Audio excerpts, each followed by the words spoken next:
Inserting a block once you've created one in AutoCAD is extremely easy. Now, if you create a block using layer 0, it's always good to check your current drafting layer. So I'm in the 2D drafting and annotation workspace, Home tab on the ribbon, Layers panel. I want my block, which is still my gasket, to come in on my gasket layer. So there's my gasket layer set as the current layer.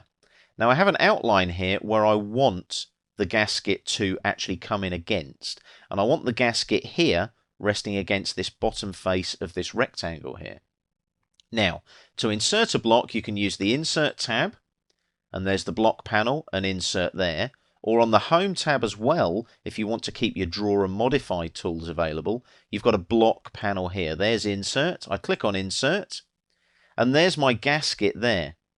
Now that's within the drawing itself. You can also go and browse and look for other blocks in other folders if you need to. It might be on your network, on your server at work, for example.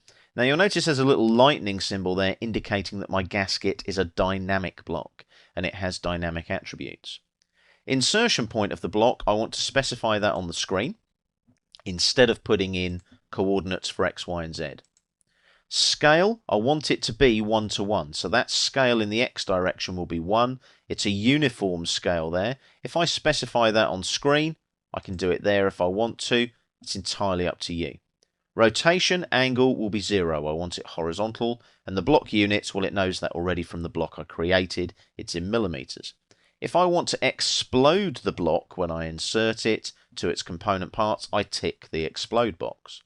So when I click on OK now, the gasket comes in, but you'll see it's on the gasket layer. And I want that on that midpoint of that polyline, that rectangular polyline. I click that. It prompts me now with the attribute for the block, which was in the block when I created it. I'm going to call it gasket 99. And when I OK that now, you'll see it's gasket 99 there on the block. Now remember, it's a dynamic block, so I've got that dynamic attribute where I can flip it if I need to. In this case, I don't, so I'll just hit escape to deselect.